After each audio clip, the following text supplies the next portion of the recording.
이틀 연속 2,000명으로 돌던 코로나19 신규 확진자 수가 1,800명대로 내려왔습니다. 하지만 위중증 환자는 4차 유행 이후 처음으로 400명대를 넘었습니다. 백신 접종이 속도를 내면서 전 국민의 50%인 2,568만여 명이 1차 접종을 마친 걸로 집계됐습니다. 제주와 남부를 중심으로 전국 곳곳에 돌풍을 동반한 폭우가 쏟아져 피해가 속출했습니다. 북상 중인 12호 태풍 오마이스는 다음 주 초 남부지방에 많은 비를 뿌릴 것으로 예보됐습니다. 이재명 경기지사가 쿠팡 화재 당시 먹방 촬영 논란과 관련해 결국 사과했습니다.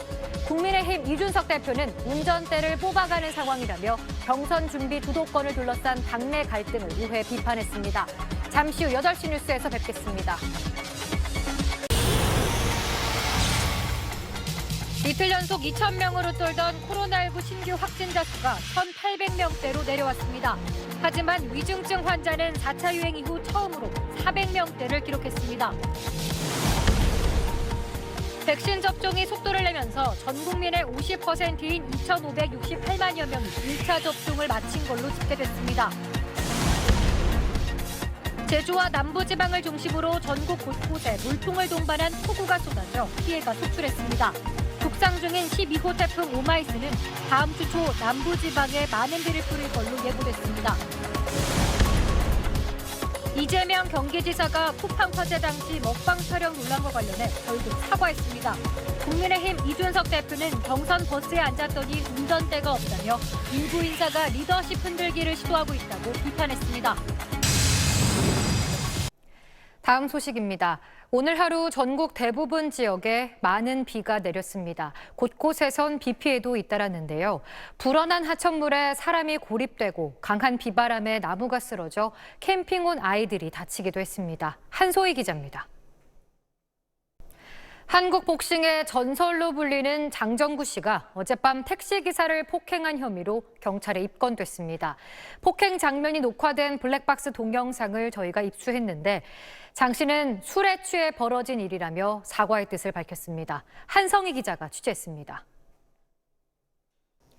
길가에 아무렇게나 세워진 공유 킥보드 때문에 불편했던 분들 많으시죠? 이렇게 방치된 공유 킥보드를 서울시가 견인하기 시작한 지 한 달이 지났습니다. 하루 평균 100대 넘게 견인되고 있는데 견인비와 보관료 모두 킥보드 업체들이 부담하고 있습니다. 하지만 킥보드를 이용하는 사람은 아무런 책임을 지지 않고 있어 개선책이 필요하다는 목소리가 나옵니다. 정준호 기자가 보도합니다.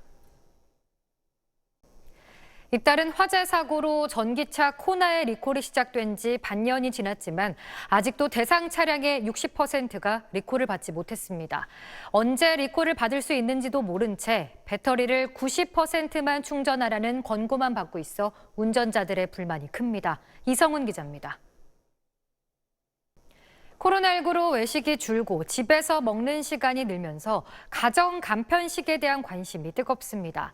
집에서 5분이면 빵을 만들어 먹을 수 있을 만큼 더 맛있고 편리하게 진화하고 있습니다. 한지연 기자입니다. 김정은 노동당 총비서가 평양의 주택건설 현장을 방문하면서 22일 만에 모습을 드러냈습니다. 북한 매체들은 이 소식을 보도했는데 다소 이례적인 일이 있었습니다. 어떤 내용인지 안정식 북한 전문 기자가 전해드립니다. 8시 뉴스 마칩니다. 시청해주신 여러분 고맙습니다.